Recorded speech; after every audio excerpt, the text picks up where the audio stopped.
presentation. It is a persuasive presentation over POTS. And these are my audience members. Please announce your names. Jake, Julian, Adam. And then we have two people that are on the phone. Announce your name. Mom. Announce your name. Okay. And we have one more person that's on the phone too. You got it, Jasmine. Say it one more time.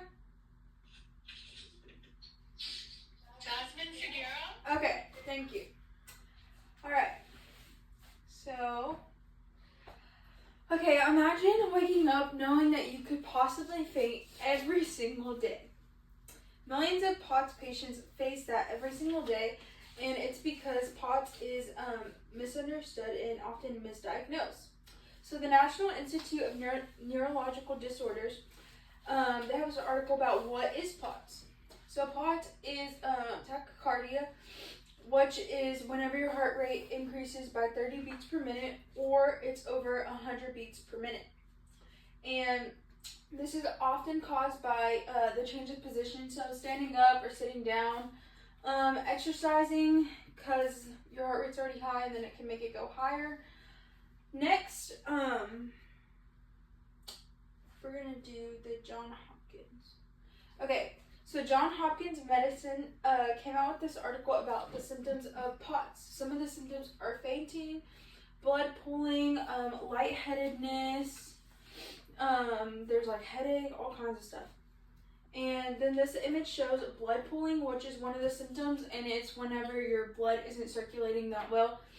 A lot of the POTS patients have low blood volume, and so what happens is the blood is just sitting in your legs instead of circulating throughout your body, and it causes this like purple veininess look from the blood sitting in your leg. For a lot of the POTS patients, getting out of bed is very overwhelming just because of this can happen, changing position. So whenever you wake up in the morning and you stand up, you could possibly faint every single morning.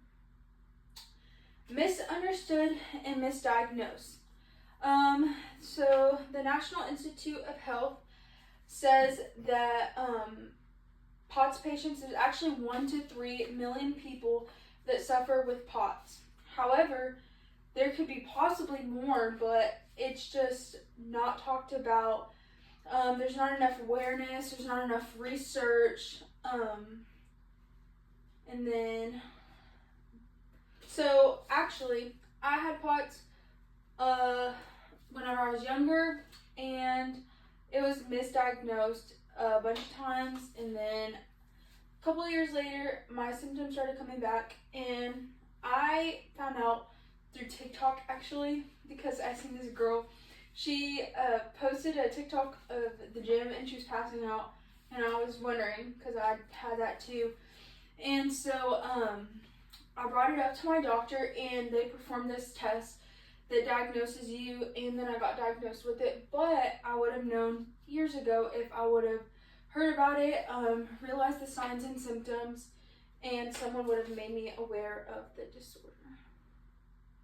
So how do they diagnose you? They perform this tilt table test, which is whenever they do your blood pressure and heart rate, they'll have you sit down, monitor your blood pressure and heart rate, and then they'll have you stand up, blood pressure, heart rate, and then lay flat.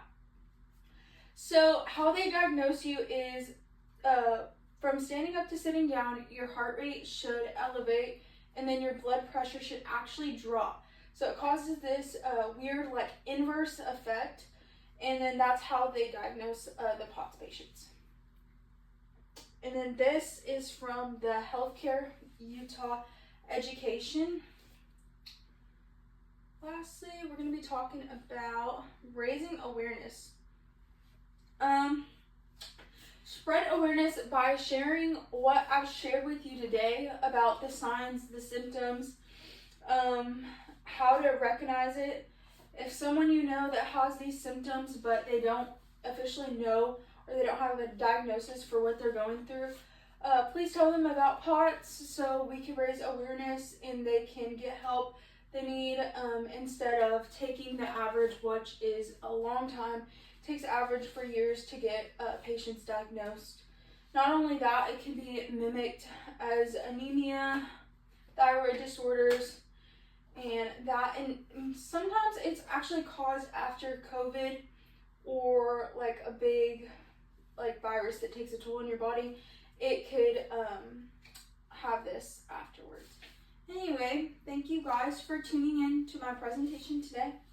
I really appreciate y'all.